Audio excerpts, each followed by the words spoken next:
Hi, this is Jim Cranston from 7 Every Minute and 7everyminute.com, the podcast and website about reimagining your life. Thanks for joining me today to talk about being distracted from life. So let's get started. If you like what you hear today, please leave a like, tell your friends, and send me a message. Recently, we've talked about life's priorities and about being the leader and prioritizing your core beliefs, living your life with inspiration and motivation and self honesty. But tonight, we're going to shift slightly and talk about why is it that we never seem to get anything done, even though we have all this fancy new technology to help us and we seem to be busy all the time? And I actually wrote the script for this yesterday on Labor Day.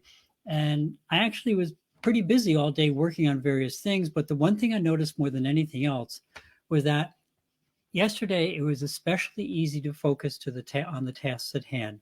I mean, it was noticeably different, noticeably easy to focus. And I spent much of the day working on things for the day job. And my normal day job schedule, has a number of meetings pretty much every day. There's at least a couple every day. It generally ranges from about 2 to 6 throughout the whole day. And then there's a constant influx of email, like a few emails every few minutes. And then there's the Teams chats, of course, right? Life wouldn't be complete without a discussion or two going on in real time on another window on your desktop. You always have to be scanning them to see if somebody asked you a question that you didn't notice. But on Monday, there was just nothing. I got 3 emails the whole day. There were 0 Teams messages. All the meetings were canceled. And I sat down and banged out over 6 solid hours of detail work that normally would have taken me a couple or a few days. What happened? I was able to just focus on the task at hand. And because of that, my mind was allowed to fully commit to working through a particular set of problems instead of constantly being interrupted for a variety of non sequiturs. The difference was astounding. It's been a couple of years at work since I was able to have a day like this. But then I started to think, am I allowing that same sort of constant interruption and distraction in other areas of my life as well? When I start to read or practice music or even eat, am I totally in the moment? Or is my life still feel filled with interruptions, even as, perhaps it's even me interrupting myself? Obviously, I'm often my own worst enemy. And part of it is I'm really kind of a free thinker in a lot of ways. And my mind wanders incessantly. Often brings some really good results and it gives me some great skills in many areas, but I'm not known for my, ability to focus on a single topic. But even beyond that, as technology has come more and more into our lives, I found that I often abandon techniques that I used to use to work for me, such as writing down all these little paper notes. And I haven't really found a good way to replace them yet. But I'm changing that. And especially yesterday, I made a real effort to stay focused and put all the side thoughts into an email note or multiple email notes, which I entered by voice transcription. So it was very quick. And then I send those to myself and I gathered them together last night. And I had one of my more productive days in quite some time because of that.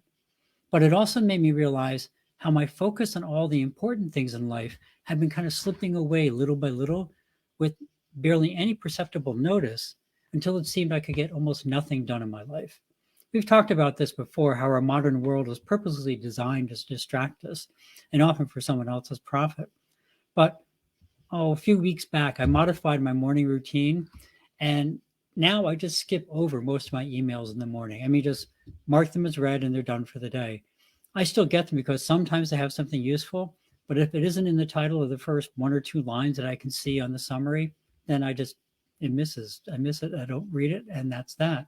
And I've really gotten to the point where if someone can't take the time to write an effective email with a subject line and not one of these leading subject lines, wait till you hear this. It's dot, dot, dot. Those I just completely discard. Um, and by just doing that, I realized I picked up like 15 minutes in my morning. And anything, I narrowed it down even further today, actually, by only doing things that were either in my planned routine, like working on, learning guitar, or on one of my lists. So not only am I taking anything that comes in and immediately setting it aside, even other things, if they're not on my list that I already wrote for today, they just don't happen. Any new tasks and distractions are added to some future list, and I'll deal with them at some time in the future, potentially. One of the neat effects of doing this is I cleared up enough focus that I remembered some prior tasks that were actually pretty important that had gotten set aside, but which now I was able to start to work on. And actually, um, between the time I wrote this and now, I actually got them finished last night. But what does this have to do with you? This is great for me. What does it have to do with you? Given that we all live in similar worlds, I suspect that if you really start looking at your day, you may discover that perhaps, maybe just in some areas, maybe in most areas, you have inadvertently become much more reactive, a reactive person, when before you used to be a very proactive person. It can happen very slowly and always for seemingly good reasons. But all of a sudden you realize that most of your day was spent responding to the things that weren't on any of your to-do lists and maybe weren't even all that important. Yet somehow they seem to become a priority.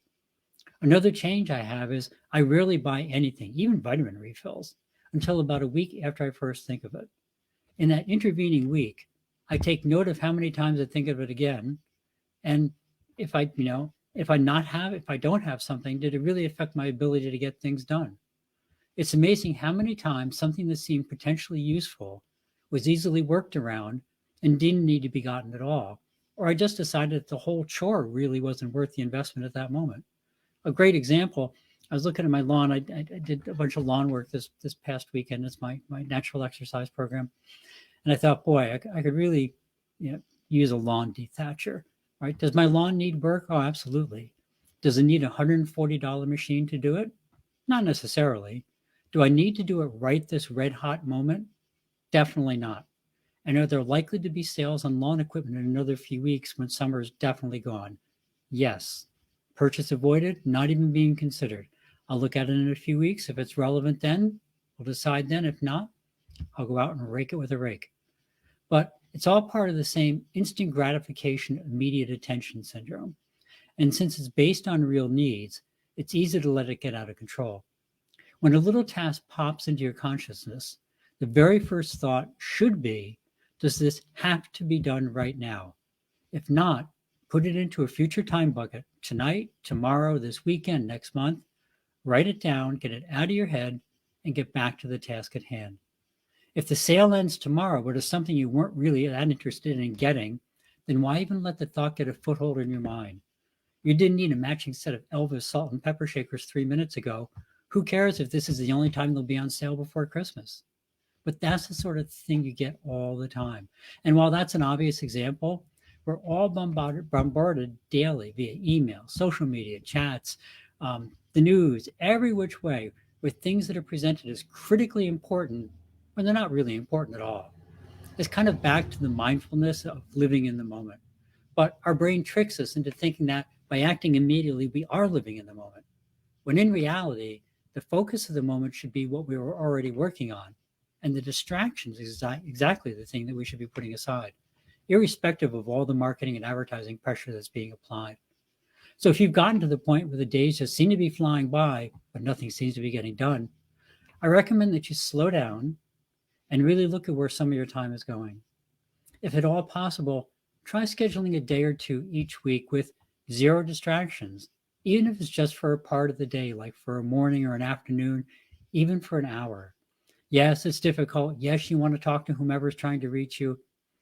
But in the bad old days, when you left the house for work or a trip to the park, you were out of touch and focusing on whatever was right in front of you, just naturally. You weren't getting real-time updates on someone's soccer game or how the new significant other was working out from your new friend. You did that as a separate task when you were back home and near a phone. And if you didn't hear about it today, then you found out about it tomorrow. Most things don't have to be done instantly. And when you live that way, life went on, and actually it went on quite calmly. I'm not saying to be told to totally isolate yourself, but I am suggesting that you look at the quality of many of the interruptions you get each day and evaluate them as to whether they're moving you closer to or further from your true goals. If it's, is it fun to hear about the kids' game? Sure. Is it more important than making sure your medical records are received by your specialist today? In reality, probably not. Is instant gratification fun for everyone? Well, of course it is. But does teaching delayed gratification build a much stronger person with a much better ability to work towards long-term goals? Absolutely, it does. So you really do have the ability to regain focus in your day, while still managing modern days of life, constant interruptions, and while still being available when needed. Just as important, your ability to focus will help bring clarity to prioritizing the tasks that you do have to complete. And that will tend to give you more time so the life isn't always rushing by. And interestingly, you will actually have more time, not less time, for the important things in your life, like being available for the kids' games. So, to summarize, if you find yourself constantly distracted from what was important and life seems to be flying by with nothing getting accomplished, perhaps it's time to stop being tricked into living a reactive life and instead become more mindful of what's truly important, postponing the distractions by adding them to a to do list, just getting them out of your mind, and really living a life with a purpose and focus on the truly important things aligned with your goals. So that's it for the evening. I hope you're able to push the needless distractions aside to make room for the great ideas that you have in your head. And you're able to slow life down and live with focus on that which is truly important to you. Your homework, always optional, is to purposely be aware when some side task comes into your day that you reflexively start to take care of and instead just add it to the to-do list. And extra points if you also think about how to do a quick evaluation of that distraction to see if it's even worth keeping track of, or if it's just a reaction to some clever marketing, maybe even created by yourself. So that's it for the evening. And of course, we have 7everyminute.com. That's the link to the website with links to places where you can send donations to Ukraine. Definitely very much an ongoing situation, very much can use help there. Also, link there to World Central Kitchen, wck.org. If you don't want to donate to the Ukraine in particular, but you feel like you want to help in some way, World Central Kitchen is always in disaster areas. They do amazing things all the time. And if you don't feel like doing any of these, again, as always, I just suggest you take a look around you and see if there's any way you can help out people around you in any way, big or small. Because as we talk about often, one of the best ways to care for yourself is to care for others. And when you help others, then you stop looking inside yourself at your problems and look outside and see all the other people and their problems, and it helps you live a much bigger life and being more in tune with those around you. So if you can and you're able, please find some way, either ukr7.com or at some other method to help somebody in some way. As always, thank you for stopping by. If you found something interesting or useful, please pass it along and please hit that like button. If not, please drop me a comment as to what you'd like to hear. Have a great week. Remember to live the life that you dreamed of, because that's the path to true contentment. Love and encouragement to everyone. See you next week on 7 Every Minute and 7everyminute.com. Thank you.